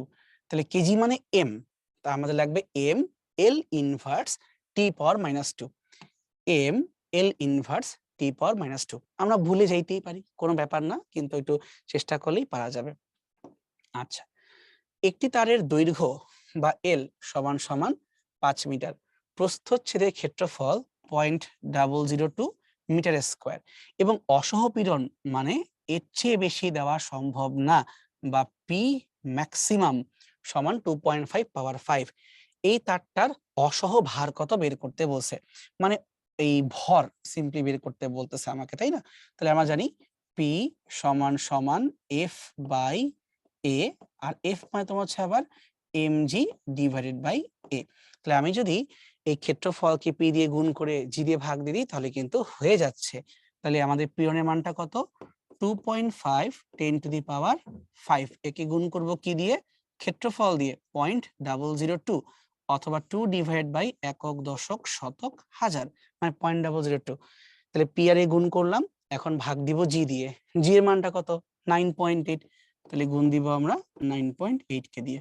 তাই যদি করি আমরা, নিচে 9.8 পড়ে থাকতেছে, এখানকার 1000 আর তোমার এখানকার 10⁵ মানে 5টা শূন্য, 3টা শূন্য, উপরে পড়ে থাকলো 2টা শূন্য, তাহলে 2 আর 2.5 মানে তোমার কত 5, আর উপরে থাকলো আরো শূন্য 2টা, তাহলে 500/9.8, মানে অ্যান্সারটা হবে অ্যান্সার এ, 500 ডিভাইড বাই 9.8 এত কেজি। ঠিক আছে, এই তো সিম্পল জিনিস। এখন আসি আমরা পয়সনের অনুপাত এই টপিকটাতে। খেয়াল করে দেখো, এখান থেকে কিন্তু সেই অর্থে মনে হচ্ছে প্রশ্ন আসে নাই, কিন্তু আমি প্রতিবার একটা কথা বারবার রিমাইন্ডার দিই যে তুমি ওই একবার আসছে দুইবার আসছে এটা দেখো না, কারণ ঢাকা ভার্সিটি কিন্তু এখান থেকে ঝামেলা পাকাইছিল, যা আসে না হুট করে দিয়ে দিছে, তাই আমরা এটা সিরিয়াসলি নিব। চলো সামনে আগাই। ওইটা বোঝার আগে একটা ছোট ইস্যু, একটা প্র্যাকটিক্যাল এক্সাম্পল তোমাকে বলি যে আমি কেন পয়সনের অনুপাতকে নিয়ে চিন্তা করব, দরকারটা কি। এটা নিয়ে আমি এর পরবর্তী লেকচারে আরো ঠিক মতো বোঝাবো, আপাতত বোঝানোর কারণে বুঝাইতেছি। সেটা হলো যে কোনো একটা লোহা বা যে কোনো ম্যাটেরিয়ালের ইয়ং এর গুণাঙ্ক কেমন বা একে এত ভালো পারফর্ম করবে বুঝার জন্য এই এক্সপেরিমেন্টটা করা হয়। আমি ইজি করে বলি জিনিসটা কি, সেটা হচ্ছে ধরো যে একটা সিম্পল তারকে আগে এইভাবে উপর থেকে ঝুলায় দেয়, মানে তোমরা কলেজের ল্যাবেও যেটা করতে পারবা, হয়তো আমি জানি না কিছু কিছু কলেজে করাইছে বা কোথাও কোথাও করায় নাই, এরকম একটা লম্বা তারকে নেওয়া হবে এবং এই তারটাকে নিয়ে উপর থেকে ঝুলাই দিবে। ঠিক আছে, ঝুলাইলাম, ঝোনো পরে এই তারের যে একদম নিচে বা মুক্ত প্রান্ত, সেখানে একটা ওজন ঝুলায় দেওয়া হয় এবং এক একবার এক একটা ওজন ঝুলায়। তো ধরো এর ভর হচ্ছে এম, ঝুলে লাভটা কি, ভরের কারণে একটা এমজি পরিমাণে ওজন নিচে কাজ করে। তো এই তারটার যে আদি দৈর্ঘ্য সেটা আমরা আগে থেকেই জানি এর দৈর্ঘ্যটা কত, কিন্তু তুমি যখন এক একবার এক এক রকমের ভর ঝুলায় দিচ্ছ বা সেটার ওজনটা চেঞ্জ করে দিচ্ছ, তখন দেখা যায় এই তারটার দৈর্ঘ্য এক একবার এরকম এক এক রকম হয়ে যায়, মানে তারের দৈর্ঘ্যটা পরিবর্তিত হয়ে যায়। আর এইটাই আমাদের অ্যাকচুয়ালি দরকার, এই পরিবর্তিত দৈর্ঘ্য থেকে আমরা বুঝতে পারি এই তারটার বিকৃতি কত হচ্ছে। এটা আমি কিভাবে করতে পারবো, তখন ভালো করে জানো, যদি আমরা তারের দুইটা দৈর্ঘ্যের পরিবর্তন করে দেই, L2 আর L1 ধরলাম আর কি, তাই যদি আমি এদেরকে বিয়োগ করে দেই, তাই ছোট l সমান সমান L2 মাইনাস L1 এবং আদি দৈর্ঘ্য দিয়ে ভাগ করে দেই L1, তাহলে পেয়ে যাব আমরা বিকৃতি। এবং তার সাথে আমরা আরো একটা ব্যাপার বুঝতে পারলাম, এই ঘটনা ঘটার জন্য কে দায়ী, ওই মোমেন্টে একটা বল ছিল mg, সে দায়ী। তো এক একটা ভরের জন্য এক একটা করে বিকৃতি হবে। আমরা এক্সপেরিমেন্ট এটাই করব, একটা চার্ট বানাবো, এই চার্টে আমরা কি দিব, এক্স অক্ষে থাকবে এম বা ভর, যেটা আমি দিলাম, দেওয়ার কারণে এখানে তারের দৈর্ঘ্য বৃদ্ধি হবে সেন্টিমিটার বা মিলিমিটার, ওটা তারের ম্যাটেরিয়ালের উপর ডিপেন্ড করবে। যখন কোনো ভর দিব না তখন কোনো পরিবর্তন হবে না। ধরো আমরা ভর আস্তে আস্তে বৃদ্ধি করলাম 3, 6, 9 এভাবে, আর দৈর্ঘ্যের পরিবর্তনটা 1, 2, 3 এভাবে হচ্ছে। কিছুক্ষণ পর্যন্ত এরকম সুন্দর মানই পাওয়া যায়। এই কথার মানে হইল যে আমার যত ভর বাড়তেছে প্রতিবার 3 কেজি করে ভর বৃদ্ধি করতেছি, আর দৈর্ঘ্য প্রতিবার 1 সেন্টিমিটার করে বৃদ্ধি পাচ্ছে। প্রথম প্রথম এরকম খুব সুন্দর মান পাওয়া যায়। অর্থাৎ যদি এটাকে আমরা গ্রাফে আঁকতে চাই, ভরের সাথে দৈর্ঘ্যের পরিবর্তনকে বা ভরটাকে মডিফাই করে বল বানাবো, এলটাকে বিকৃতি বানাবো, প্রথম প্রথম খুব সুন্দর একটা মূল বিন্দুগামী সরলরেখা পাওয়া যায়, কিছুক্ষণ পর্যন্ত পাওয়া যায়, কিন্তু গন্ডগোলটা লাগে এর পরেই। তো যতক্ষণ পর্যন্ত এরকম মূল বিন্দুগামী সরলরেখা পাওয়া যায় এটাকেই বলা হয় ইলাস্টিক লিমিট, বা সিম্পলি তুমি যদি এখন বল প্রয়োগ করা ছেড়ে দাও, এই তারটা আগের জায়গায় ব্যাক যাবে, কিন্তু ইলাস্টিক লিমিটের পরে কখনো এরকম হয়, কখনো এরকম হয়, কখনো এমন হয়, মানে অনেক আজব আজব শেপ পাওয়া যায়। এটা ডিপেন্ড করে ম্যাটেরিয়ালের উপরে, তুমি কোন ধরনের ম্যাটেরিয়াল ইউজ করছো, সেখান থেকে ওই ব্যাপারটা আসে। ওইটা কিন্তু তুমি কখনোই আগে থেকে গেস করতে পারবা না, অসম্ভব। ঠিক আছে, সেটা হচ্ছে এটা সিম্পল তারকে নিয়ে আমি কিভাবে তার ইলাস্টিক লিমিট দেখতে পারবো বা তার বিহেভিয়ার বুঝতে পারবো, এইটা হচ্ছে এক্সপেরিমেন্ট। কিন্তু রডের ক্ষেত্রে কি করবা, রড তো আর এত সিম্পল না যে তুমি ভর দিবা লম্বা হবে বা সেন্টিমিটার লম্বা হবে, এইটাও সম্ভব না। ওটা খুবই ক্ষুদ্র ক্ষুদ্র লম্বা হয়, মানে আমি ভর ঝুলাইতে ঝুলাইতে আমার আজীবন চলে যাবে, তারপরে কিচ্ছু হবে না।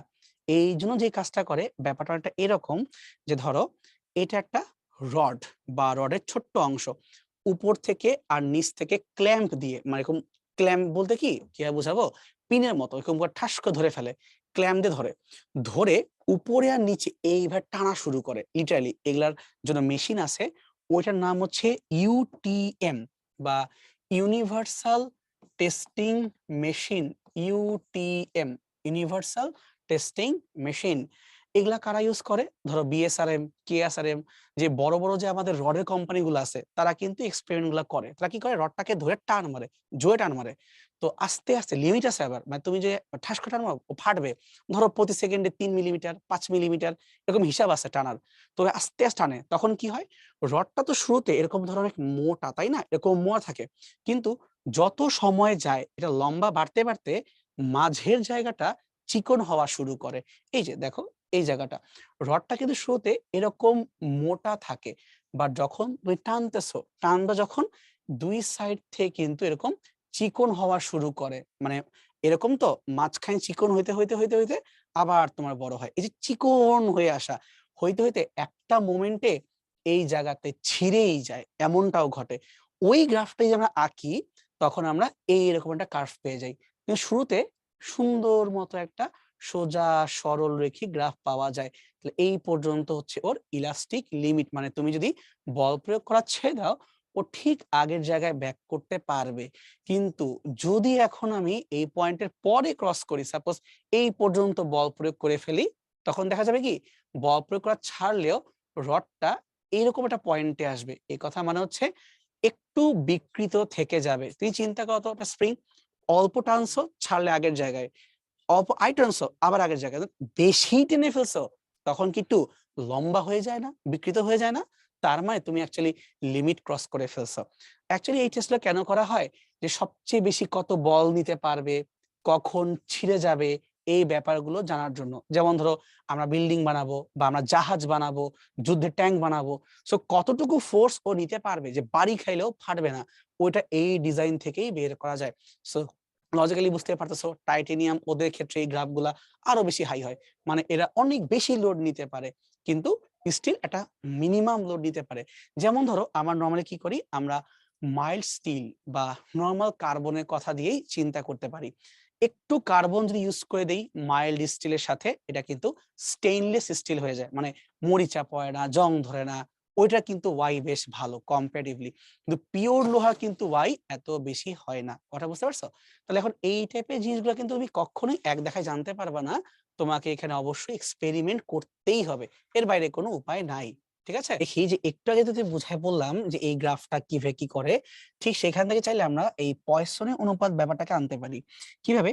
ধরো ওই ঠিক আগের কথাটাই, যে আমাদের কাছে সিলিন্ড্রিক্যাল শেপের এরকম রডের টুকরা দেওয়া আছে, এই রডটাকে ধরে আমরা কোন একটা মেশিন দিয়ে উপর নিচে এভাবে টানলাম, মানে বেসিক্যালি বড় করার প্ল্যান নিলাম। তাহলে কি ঘটনা ঘটবে? দেখা যাবে এটা লম্বা তো হবে, কিন্তু এটার সাইড থেকে কিন্তু চিকন হয়ে আসবে। আমি একটু এক্সেসিভ ড্রয়িং করতেছি তোমাকে বোঝানোর জন্য। যদি চিন্তা করি এভাবে, লম্বাই না হয় বুঝলাম, দুই সাইড থেকে বাড়লো, কিন্তু দেখো সাইড থেকে কিন্তু উল্টা চেপে গেল। তো এই প্রবলেমটা কিন্তু হয়। এটা আমরা এই চিত্র দেখতে পারতেছি যে শুরুতে আমাদের কাছে যে সিলিন্ডার দেওয়া ছিল, এ ধরো এরকম একটা বড় সড়ো সিলিন্ডার শেপ দেওয়া ছিল, এটা লোহা হোক, যা যা মন চায় তাই হোক। যদি আমরা এখন উপর নিচে এইটাকে চাপা শুরু করি, তখন কি হবে? এটা কিন্তু দৈর্ঘ্য একটু চেপে এরকম ছোট হয়ে গেল, কিন্তু যখন এটা দৈর্ঘ্য ছোট হয়ে আসলো, এটা কিন্তু সাইড দিয়ে এইভাবে উল্টা বৃদ্ধি পেয়ে গেল। তার মানে দৈর্ঘ্য পরিবর্তনের সাথে তার পার্শ্ব পরিবর্তন দেখা গেল, এবং দুটা কিন্তু দুই রকম অক্ষে, মানে এক্স অক্ষ বরাবর দৈর্ঘ্যের পরিবর্তন যদি আমি চিন্তা করি, তো জেড অক্ষে হবে পার্শ্ব পরিবর্তন, অথবা উল্টায় বলতে পারি, জেড অক্ষে দৈর্ঘ্যের পরিবর্তন হইলে এক্স অক্ষে হবে পার্শ্ব পরিবর্তন। মানে মেইন কথা, দুইটা লম্ব অক্ষে একই সাথে আমরা পরিবর্তন দেখতে পারতেছি। এই সিম্পল জিনিসটা চাইলে আমরা ওখানে দেখতে পারি কিভাবে, যে তুমি যখন টানতেছো, এই লম্বাটা যে হচ্ছে, এটাকে বলতে পারি সিম্পলি আমরা দৈর্ঘ্যের বিকৃতি। এই যে দৈর্ঘ্য বিকৃতি। আর আমরা যদি এই সাইডের পরিবর্তনটাকে বলি, এটা বলতে পারি আমরা পার্শ্ব বিকৃতি, সাইডের চেঞ্জ। অ্যাকচুয়ালি আমরা এই দুইটা বিক্রিয়া যখন অনুপাত করব, দৈর্ঘ্য বিকৃতি আর পার্শ্ব বিকৃতি, সেটাই কিন্তু হয়ে যাচ্ছে পয়সনের রেশিও। তাহলে পয়সনের রেশিওকে যদি আমরা সিগমা দিয়ে লেখার চেষ্টা করি, এটার ডাইরেক্ট পরিচয়টা হলো উপরে থাকবে সাইডের পরিবর্তন অথবা পার্শ্ব বিকৃতি, আর তোমার নিচে থাকবে লম্বার পরিবর্তন বা সিম্পলি দৈর্ঘ্য বিকৃতি। এই অনুপাতটাই হচ্ছে সিগমা। তাহলে এই সিগমারও অবশ্যই কোনো না কোনো রেঞ্জ থাকা উচিত যে এই থেকে এর মধ্যে হবে, সেটা অবশ্যই আছে। এটা আমরা একটু পরে দেখতেছি। চলো সামনে আগাই। এই দেখো পয়সন অনুপাত পার্শ্ব বিকৃতি বাই দৈর্ঘ্য বিকৃতি লিখে দেওয়া, এবং তোমার এখানে কোনটা কি মিন করে সেটা বলা আছে। যদি আমরা পার্শ্ব বিকৃতি নিয়ে কথা বলি, তো পার্শ্ব বিকৃতি যখন হবে তখন কি তোমার ব্যাসের বা ব্যাসার্ধের পরিবর্তনকে আদি ব্যাস বা ব্যাসার্ধ দ্বারা ভাগ করতে হবে। আর দৈর্ঘ্য বিকৃতি বের করতে হলে দৈর্ঘ্য পরিবর্তনকে আদি দৈর্ঘ্য দ্বারা ভাগ করতে হবে। এখন একটা ছোট প্রশ্ন উঠতে পারে যে সবই ঠিক আছে, কিন্তু এই জায়গাতে মাইনাস কেন? তার কারণটা হচ্ছে এটা লজিক্যালি ভাবো, যে যখন আমাদের দৈর্ঘ্য বৃদ্ধি পাবে, মানে ডেল্টা এল বা দৈর্ঘ্যের পরিবর্তন যখন পজিটিভ হবে, তখন তোমার সাইড দিয়ে মানে দুই পাশ দিয়ে কি হবে, চেপে আসবে, অর্থাৎ ব্যাসার্ধ কিন্তু হ্রাস পাবে বা ব্যাস কিন্তু হ্রাস পাবে। এবং ঠিক একইভাবে যে উল্টাটা হয়, এবার আমরা বস্তুকে ধরে চাপা দিব, অর্থাৎ এর দৈর্ঘ্যটা ছোট হয়ে যাবে, তাই ডেল্টা এলটা নেগেটিভ হয়ে যাবে। ঠিক সেই মোমেন্টে কি হবে, সাইড দিয়ে কিন্তু তার ব্যাস বা ব্যাসার্ধ বৃদ্ধি পাবে, তাই ডেল্টা আরটা পজিটিভ হয়ে যাবে। এটা কিন্তু আমরা বুঝতে পারতেছি, তাই না? তো ডেল্টা এল এবং ডেল্টা আর এদের সম্পর্ক কিন্তু সবসময় উল্টা। তাই যদি আমরা এখন পয়সনের রেশিওকে লিখতে চাই, উপরে রাখতে হচ্ছে আমাদেরকে ব্যাস বা ব্যাসার্ধের পরিবর্তন আদি ব্যাসার্ধের সাপেক্ষে, আর নিচে আমাদেরকে রাখতে হচ্ছে দৈর্ঘ্যের পরিবর্তন আদি দৈর্ঘ্যের সাপেক্ষে। একটা পজিটিভ হলে একটা তো নেগেটিভ হবেই, কিন্তু আমরা অঙ্কটায় নেগেটিভ মান চাই না, এই জন্য নিজেরাই একটা এক্সট্রা মাইনাস দিয়ে রাখলাম, যেন পয়সনের রেশিওর এই মানটা সব সময় পজিটিভ আসে। তাই আমরা জোর করে নিজেরাই এখানে মাইনাস দিয়ে রাখলাম। তার রিজন হচ্ছে এইটা, যে দৈর্ঘ্য বাড়লে সাইডে কমবে, আর সাইডে বাড়লে দৈর্ঘ্য কমবে, উল্টা হইতে হবে, মানে সম্পর্ক ঠিক হবে না। বাট একটা বিশাল প্রবলেম পাকে তারপরও, সেই প্রবলেমটা হইলো যে আমরা মাইনাস চাই না, বাট তারপর দেখা যায় যে সলভ করলে আমাদের এই পয়সনের রেশিওর মানটা -1 থেকে হাফের মধ্যেই আসে, মানে আবারও সেই নেগেটিভ সামহাউ চলেই আসে। এটা কেন আসে আমরা একটু পরে বলতেছি, বাট তার আগে বলি, বাস্তবিক পক্ষে বা নরমালি ধাতব পদার্থ এদের ক্ষেত্রে আমরা সিগমার মানটা 0 থেকে 0.5 এর মধ্যেই পাই, মানে সব ম্যাটেরিয়াল না হলেও অন্তত ম্যাক্সিমাম ক্ষেত্রে এটা আমরা পজিটিভ সাইডেই থাকি। তাহলে মাইনাস মানগুলো কখন আসে? যেমন ধরো হানিকম্বে যদি বলি আমরা, মানে মৌমাছির চাক, তখন কিন্তু মাইনাস আসে। জিনিসটার ব্যাখ্যাটা একটু অন্যরকম। ধরো যে সিগমার ভ্যালু নেগেটিভ কি হইতে পারে? সিগমা ভ্যালু নেগেটিভ তখনই হইতে পারে যখন দৈর্ঘ্যের পরিবর্তন আর ব্যাস বা ব্যাসার্ধের পরিবর্তন দুইটাই এক, অর্থাৎ টানতেছো লম্বায় বড় হচ্ছে, সাইডেও বড় হচ্ছে, বা তুমি কম্প্রেস করতেছো লম্বায়, এটা সাইড দিয়েও কম্প্রেস হচ্ছে। একই সাথে দুই পাশেই বাড়ে বা দুই সাথেই কমে, এটা কিন্তু ন্যাচারালি হওয়ার কথা না, কিন্তু অসম্ভব না। কিভাবে? ধরো যদি আমরা একটা প্যাটার্ন চিন্তা করি তোমাকে বোঝানোর জন্য, এই যে এইভাবে,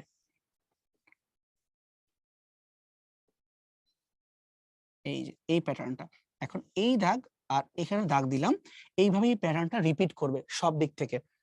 যদি আমরা এইটাকে ধরে টান দিই, টান দিই বলতে এই দাগ বরাবর আর এই দাগ বরাবর যদি আমরা টান দিই, তাহলে কি হওয়ার কথা? এটা লজিক্যালি ভাবো। তাহলে উপরে এই যে তোমার ভি শেপটা, এটা কিন্তু এরকম খুলে আসবে, নিচে যে ভি শেপটা এটাও কিন্তু খুলে আসবে। এবং দেখো ও যখন খুলে আসতেছে, তখন এই পাশের দুই দাগ এরাও কিন্তু দূরে দূরে সরে যাচ্ছে। অর্থাৎ যখন এটা উপরে এবং নিচে সরে যাচ্ছে, মানে তুমি যখন বলতে পারো এইভাবে উপর নিচে বৃদ্ধি পাচ্ছে, ঠিক সেই একই মোমেন্টে এটা কিন্তু দুই সাইড থেকেও বেড়ে যাচ্ছে, এমনটাই কিন্তু হয়। বা তুমি চাইলে জিনিসটাকে এভাবে হাতের মাধ্যমে দেখাইতে পারো, যে ধরো তুমি তোমার দুই হাতকে এভাবে বাঁকায়ে টাচ করে রাখতেছো এইভাবে, ঠিক আছে? যে এইভাবে টাচ করে রাখতেছো, যখন তুমি দুই হাতকে টানবা এবার সরাবা, তখন কি হবে, এটা কিন্তু বেড়ে যাচ্ছে। তার মানে তোমার দুইটা হাত কিন্তু দূরেও সরতেছে এবং আঙ্গুলগুলো কিন্তু বৃদ্ধি পাচ্ছে। তাহলে উপর নিচেও যেমন এটা বৃদ্ধি পাচ্ছে, সাইড দিয়েও কিন্তু বড় হচ্ছে। তার মানে এটা কিন্তু অসম্ভব আসলে না। কিন্তু খুব স্পেসিফিক কেসে এমনটা হয়। সব জায়গায় এভেইলেবল না। তাই কিছু, কিছু ক্ষেত্রে আমরা মাইনাস দিতে পারবো। মনে রেখো। ঠিক আছে? সো মাইনাস হতে পারে, অসম্ভব না। বাট বাস্তবে একটু কমই হয় সেটা। এখন আমাকে দেখা বলতেছে যে গাণিতিকভাবে পয়সনের অনুপাতের সীমা কত। এখন এই গাণিতিকভাবে যদি কেউ প্রুফ করতে চায় তখন মেইন প্রবলেমটা হয়ে যায় সূত্র কি নিব আমরা। সূত্র ছাড়া কিন্তু প্রুফ করা যাবে না। আমাদের ক্ষেত্রে ইস্যুটা হচ্ছে তোমাদের ইসাক স্যারের বইয়ে ছোট্ট করে একটা পেজের উপরে ৩টা স্পেশাল শর্টকাট দেওয়া ছিল। মানে ওয়াই এর সাথে বি বা সিগমা এদের কানেকশন। ওয়াই বলতে আমরা কি বুঝি? ইয়ং এর গুণাঙ্ক বুঝি। বি বলতে কি বুঝি? আয়তন গুণাঙ্ক। আর সিগমা বলতে আমরা কি বুঝি? পয়সনের অনুপাত। আর ইটা বলতে বুঝি হচ্ছে আমরা ক্রিন্তন গুণাঙ্ক। এই ৪টার মধ্যে স্পেশাল কিছু কানেকশন আছে।